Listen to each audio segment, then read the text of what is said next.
ഇപ്പോഴത്തെ സമയമാണ് ചില റിയൽ ആയിട്ടുള്ള ചില ടോക്കുകൾ റിയൽ മാഡ്രിഡിനെ കുറിച്ച് പറയാൻ. അങ്ങനെ റിയൽ മാഡ്രിഡ് 5 എണ്ണാണ് ഓടിച്ചത്. 5 എണ്ണം. വല്ല കാര്യം ഉണ്ടായിരുന്നോ? എന്തൊക്കെയായിരുന്നു?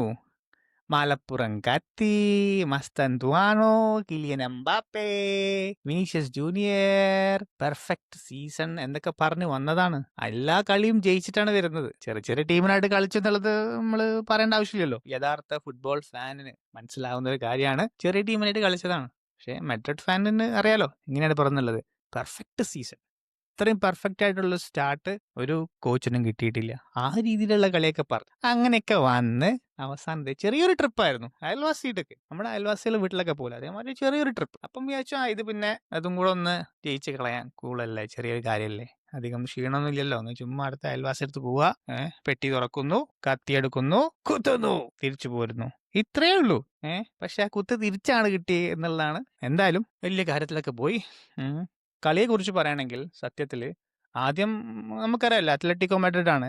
അപ്പോൾ അവര് അഗ്രസീവ് ആയിട്ടാണ് എപ്പോഴും കളിക്കുക. ഒരു അർജന്റീനയുടെ ഒരു കളി പോലെ അഗ്രസീവാണ് കളി. ഫുൾ ഡിഫെൻസീവ് ആയിട്ടുള്ള കളിയായിരുന്നു. അപ്പോൾ അതുകൊണ്ട് തന്നെ അവര് ആദ്യത്തെ ഒരു കുറച്ച് സമയമൊക്കെ നന്നായിട്ട് അഗ്രസീവായി കളിച്ചു. ഒരുപാട് ഫൗളെല്ലാം കൊടുക്കുന്നുണ്ടായിരുന്നു. മാഡ്രിഡിന് ഇഷ്ടംപോലെ ഫ്രീ കിക്കും ഫൗളുകളൊക്കെ ആയിട്ട് ഇങ്ങനെ കിട്ടുന്നുണ്ട്. പക്ഷെ ഒന്നും മാഡ്രിഡ് യൂസ് ചെയ്യുന്നില്ല. അങ്ങനെ ആദ്യം അടിക്കുന്നത് അത്ലറ്റിക്കോ മാഡ്രിഡ് ആണ്. അങ്ങനെ അടിച്ചത് 1-0 നിൽക്കുമ്പോഴാണ് റയൽ മാഡ്രിഡ് ആണ്, ഗലാക്ടിക്കോസ് ആണ്. വലിയ ടീമല്ലേ, നമ്മുടെ പ്രസ്റ്റീജിനെ ബാധിക്കുന്ന പ്രശ്നമാണ്. അത് മനസ്സിലാക്കണം. നമ്മൾ വിട്ടുകൊടുക്കാൻ പാടുണ്ടോ? ഒരിക്കലും ഇല്ല. നമുക്ക് ഒരുപാട് ഫാൻസിനോടൊക്കെ പറയാനുള്ളതാണ്. അയ്യോ പ്രശ്നമല്ലേ. അങ്ങനെ മാഡ്രിഡ് ഉണർന്ന് കളിക്കുകയാണ്. അങ്ങനെ ഉണർന്ന് കളിച്ചു. ഇതേ പെട്ടെന്നുണ്ട് എനിച്ചടപെടാന്ന് പറഞ്ഞിട്ട് 2 ഗോൾ അടിച്ചു. അതുവരെ മാഡ്രിഡ് ഉറങ്ങി. ആദ്യത്തെ ഒരു അടി കിട്ടിയപ്പോൾ അങ്ങ് എണീറ്റു. 2 അടിച്ചു. ഒന്ന് എംബാപ്പേ, അർദ ഗുലാർ എന്നൊക്കെ പറഞ്ഞിട്ട് ഒരൊറ്റ അടിയാ 2. കൂളായിട്ട്. അപ്പൊ തോന്നി ചിലപ്പോൾ ശരിയായിരിക്കാം, ഒരു പക്ഷേ ഈ കളിയും അങ്ങോട്ട് മാഡ്രിഡ് ജയിക്കും എന്നുള്ള ഒരു രീതിയിൽ നിൽക്കുകയാണ്. അപ്പോഴാണ് നമ്മുടെ വിപ്ലവകാരികളായിട്ടുള്ള അത്ലറ്റിക്കുമായിട്ടുള്ള ചില പ്ലേയേഴ്സ്, ഇപ്പോൾ കോക്കെ, അതുപോലെ തന്നെ സൊലർ എന്ന് പറയുന്ന നമ്മുടെ ഫോർവേഡൊക്കെ, ഓക്കെ ഇങ്ങനെ വിട്ടാൽ പറ്റില്ലല്ലോ, ഇവന്മാർക്ക് ഒരു പണി കൊടുക്കണം. നമ്മൾ അല്ലെങ്കിൽ മറ്റുള്ള കളിയെല്ലാം തോറ്റിരിക്കുകയാണ്, അങ്ങനെ അങ്ങ് വിട്ടുകൊടുത്താൽ എങ്ങനെ? 2-1 അങ്ങോട്ട് അടിയറ വെക്കാൻ പാടുണ്ടോ? അങ്ങനെ പറഞ്ഞിട്ട് എന്ന് പറഞ്ഞിട്ട് കോക്കയുടെ ഒരു പാസിൽ സുലാർത്തങ്ങ് ഗോൾ അടിക്കണം. അങ്ങനെ കളി പെട്ടെന്ന് 2-1 എന്നുള്ളത് 2-2 ആയി. 45 മിനിറ്റേ ആയിട്ടുള്ളൂ. അപ്പോഴേക്കും ഗലക്ടിക്കോസ് ഒക്കെ അങ്ങോട്ട് പേടിച്ച് വരക്കില്ലോടി. സ്ട്രാറ്റജി വളരെ മോശമായിരുന്നു മാഡ്രിഡിന്റെ, സത്യം പറഞ്ഞാല്. സെക്കൻഡ് ഹാഫ് എല്ലാം കളി തുടങ്ങിയപ്പോഴേക്കും മിഡ്ഫീൽഡ് എന്നൊരു മനുഷ്യനില്ല. മിഡ്ഫീൽഡ് മൊത്തം അങ്ങോട്ട് അത്ലറ്റിക്കോ മാഡ്രിഡ് കൈയടക്കി. എംബപ്പെ ആണെങ്കിൽ ഞാൻ ആ വിങ്ങിലുണ്ട്, ഓക്കെ ലെഫ്റ്റ് വിങ്ങിൽ ഞാനുണ്ട്, എനിക്ക് ബോൾ തരുന്നു എംബപ്പെ നിൽക്കുന്നു. അതേപോലെ വിനീഷ്യസും തന്നെ ഞാൻ ഇവിടെ എംബപ്പെ നീ മുന്നിൽ നിൽക്കണമെന്നോ, ഞാൻ കുറച്ചങ്ങ് ബാക്കിൽ എവിടെയെങ്കിലൊക്കെ ആയിട്ട് നിങ്ങൾ ഈ സൈഡിൽ തന്നെ ലെഫ്റ്റിൽ തന്നെ നിന്നോളാം, എന്നെ എങ്ങനെ ഡിസ്റ്റർബ് ചെയ്യുന്നു പറഞ്ഞിട്ട് ആളും നിൽക്കുന്നു. വലത്ത് സൈഡിലാണെങ്കിലോ അർദ ഗുലർ ഓടി കളിക്കുന്നുണ്ട്. പക്ഷെ ഒരു കാര്യമില്ല, ബോൾ എങ്ങനെയായാലും മിഡ്ഫീൽഡിൽ ആരുമില്ല. മിഡ്ഫീൽഡിൽ ആകെ ഉള്ളതൊരു വെൽവരഡേ ഉണ്ട്, ആ ഒരു ക്വാമിനിയും ഉണ്ട്. വേറെ ആരുള്ളത്? ആരുമില്ല. മിഡ്ഫീൽഡ് മൊത്തം എംറ്റി ആയിരുന്നു. മിഡ്ഫീൽഡിൽ ഏറ്റവും കൂടുതൽ പ്ലേയേഴ്സ് ഉണ്ടായിരുന്നത് അത്ലറ്റിക്കോമായിട്ടാണ്. നമുക്ക് സീരിയസ് ആയിട്ട് ഈ കാര്യം പറയാലോ, കളിയാക്കല് പോട്ടെ. കോച്ചിന്റെ സ്ട്രാറ്റജി വളരെ മോശമായിരുന്നു. വളരെ മോശം എന്ന് പറഞ്ഞാൽ വളരെ മോശം. മിഡ്ഫീൽഡിൽ കളിയില്ലാണ്ട് ഏത് ഫുട്ബോൾ ടീമാണ് എന്തെങ്കിലും കളി ജയിച്ചിട്ടുള്ളത്? ചെറിയ ടീമിനെ പോലെ കളിക്കുന്ന പോലെയല്ല അത്ലറ്റിക് മാഡ്രിഡ് കളിക്കുമ്പോൾ. പറയുമ്പോൾ സത്യം പറഞ്ഞാൽ അത്ലറ്റിക്കോ മാഡ്രിഡ് അത്ര നല്ല കളിയൊന്നുമല്ല ഈ സീസൺ മൊത്തം തുടക്കം മുതൽ കളിക്കുന്നത്. കുറെ കളി തോറ്റു. അപ്പോൾ ഈ 3-ാം സ്ഥാനത്തിന് ഇത്തവണ കിട്ടുമെന്ന് പോലും സംശയമാണ്. പക്ഷേ അവര് എത്രയായാലും ഒരു സ്ട്രോങ് ടീമാണ്. എന്തോ ഭാഗ്യത്തിനും അല്ലെങ്കിൽ ഒരു ഇതിനൊക്കെയാണ് ചില സമയത്ത് അവര് തോൽക്കുന്നത്.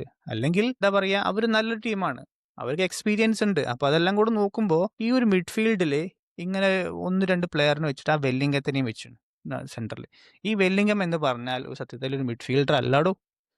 നമുക്കറിയാം ഈ സംഭവം, ഇത് കോച്ചിന് അറിയില്ല. Kylian Mbappe, Vinicius junior, Bellingham, പിന്നെ ആർദ ഗുലാർ, ഈ 4 പേരാണുള്ളത്. അപ്പൊ ഇവരെല്ലാരും ഇപ്പോൾ വിനീഷ്യസ് ജൂനിയറും ലെഫ്റ്റ് കളിക്കുന്നു, എംബപ്പയും ലെഫ്റ്റ് ആണ് നാച്ചുറൽ ആയിട്ടുള്ളത്. പിന്നെ ഉള്ളത് ബെല്ലിംഗം. എന്ന് പറഞ്ഞാൽ അത് മെയിൻ ആയിട്ട് അറ്റാക്കാണ്. അപ്പൊ അത് സെൻട്രൽ ആയിട്ടുള്ള അറ്റാക്കാണ് വരിക. പിന്നെ റൈറ്റിലുള്ളത് ആർദ ഗുലറാണ്. ആർദ ഗുലറും തന്നെ അറ്റാക്ക് ഇഷ്ടപ്പെടുന്ന ഒരു പ്ലെയർ ആണ്. അദ്ദേഹം മിഡ്ഫീൽഡിൽ ഒന്നും സഹായിക്കില്ല. അപ്പൊ മിഡ്ഫീൽഡ് പിന്നെ ആരെയുള്ള മിഡ്ഫീൽഡിൽ ആകെ ഉള്ളത് 2 പേരാണ്. ഈ 2 പേര് മൊത്തം മിഡ്ഫീൽഡിലെ മൊത്തം ഏരിയയും കവർ ചെയ്യണം. പിന്നെ ഉള്ളത് ഡിഫൻസും. അപ്പൊ എന്തെങ്കിലുമൊക്കെ ഒരു മിസ്റ്റേക്ക് വന്നു കഴിഞ്ഞാൽ ഈസി ആയിട്ട് ഡിഫൻസിന്റെ അടുത്തല്ലേ ബോൾ വരുന്നത്. അതുകൊണ്ട് തന്നെയാണ് അത്ലറ്റിക്കോ മാഡ്രിഡ് ഗോൾ അടിച്ചത്. അല്ലെങ്കിൽ നിങ്ങൾ എവിടെയെങ്കിലും കണ്ടിട്ടുണ്ടോ അത്ലറ്റിക്കോ മാഡ്രിഡ് 4 ഗോളൊക്കെ അടിക്കുന്നത്? ഇത് ബാഴ്സലോണ അല്ലല്ലോ അത്ലറ്റിക്കോ മാഡ്രിഡ്.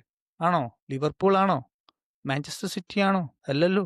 അത്ലറ്റിക്കോ മാഡ്രിഡ് എന്ന് പറഞ്ഞാല് ഒരു ഡിഫൻസീവ് ആയിട്ടുള്ള ടീമാണ്. ആ ടീമാണ് 5 ഗോൾ അടിക്കുന്നത്. 5 ഗോള്. വല്ല ചിന്തയുണ്ടോ? ശ്ശേ! എന്തൊക്കെയായിരുന്നു. പവനായി അവസാനം ശവമായി. അത്രേ എനിക്ക് പറയാനുള്ളൂ. അതിനിടയ്ക്ക് നമ്മുടെ മസ്തന്തുവാനോ നമ്മുടെ 18 വയസ്സുള്ള മസ്തന്തുവാനൊക്കെ ഇങ്ങ് ദേഷ്യം പിടിച്ചിട്ടുണ്ട്. ബോളൊക്കെ കാണികളുടെ എല്ലോട്ടെങ്ങാണ്ട് അടിച്ചു വിടുന്നു ദേഷ്യം. ദേഷ്യം പിടിച്ചിട്ടൊന്നും കാര്യമില്ല. സ്ട്രാറ്റജി തന്നെ പോയി കഴിഞ്ഞാൽ ഒരു രക്ഷയില്ല മക്കളെ. മിഡ്ഫീൽഡിൽ ആളെ കളിക്കാണ്ട് ഫുൾ അറ്റാക്കേഴ്സിനെ ഇറക്കി കഴിഞ്ഞാൽ അതിന് എന്താ കാര്യമുള്ളത്? ലെഫ്റ്റ് വിങ്ങിൽ ഒരു സമയത്ത് 3 പേരാണ് ഇങ്ങനെ ഈ തേനീച്ച കൂട്ടിയ പോലെ ഇട്ടിരിക്കുന്നത്. എംബപ്പയും ലെഫ്റ്റില്, റോഡ്രിഗയും ലെഫ്റ്റില്, അതുപോലെ തന്നെ വിനീഷ്യസും ലെഫ്റ്റില്. എത്ര പേര് ലെഫ്റ്റില്? റൈറ്റ് മൊത്തം എംപ്റ്റി. റൈറ്റിലൊരു മനുഷ്യനില്ല. അപ്പോൾ നിങ്ങൾ ആക്ച്വലി സ്റ്റാറ്റിസ്റ്റിക്സ് നോക്കുകയാണെങ്കിൽ അത്ലറ്റിക് മാഡ്രിഡിന്റെ ഗെയിം നോക്കിക്കഴിഞ്ഞാൽ ഏറ്റവും കൂടുതൽ അറ്റാക്ക് വന്നത് സെൻട്രലും റൈറ്റ് വിങ്ങിലുമാണ്. ആ റൈറ്റ് വിങ്ങിലാണ് മാഡ്രിഡിന് പ്ലേയേഴ്സ് ഉണ്ടായിരുന്നില്ല. അപ്പോൾ തോൽക്കുന്നതിന് സ്ട്രാറ്റജിക്കലായിട്ട് ഒരുപാട് കാര്യങ്ങളുണ്ട്. എന്തായാലും ഒരു കാര്യം എനിക്ക് പറയാനുള്ളൂ, വളരെ പെർഫെക്റ്റ് ആയിട്ടുള്ള സീസൺ. ഇതുവരെ തോൽക്കാതെ വന്ന മാഡ്രിഡ് ഇതേ അവസാനം തോറ്റിരിക്കുകയാണ്. അതും പാവങ്ങളായിട്ടുള്ള ഡിഫെൻസീവായിട്ട് കളിക്കുന്ന അത്ലറ്റിക് മാഡ്രിഡാണ് 5 എണ്ണം ഇട്ടണ്. ബാഴ്സലോണ പോലെയല്ല, 5 എണ്ണം. അയൽവാസിയുടെ അടുത്ത് തന്നെ കിട്ടിയിട്ടുണ്ട്. എന്തായാലും ഡെർബി നല്ല ഡെർബി ആയിരുന്നു. അപ്പൊ എന്താ ഇനി പറയാ, ഇനിയിപ്പോ പുതിയൊരു ഡിഫൻസിനെ ഇനി തപ്പിയിട്ടായിരിക്കും നാളത്തെ മീഡിയയും റയൽ മാഡ്രിഡിന്റെ കോച്ചും മാനേജ്മെന്റ് സ്റ്റാഫും എല്ലാം കൂടെ ഇനിയിപ്പോ ഇറങ്ങുന്നത്. നമ്മളുടെ ഡിഫൻസ് പോരാ, നമ്മുടെ ഡിഫൻസ് പോരാ. ഇതാണ് അവസ്ഥ. റയൽ മാഡ്രിഡും പണി കിട്ടി.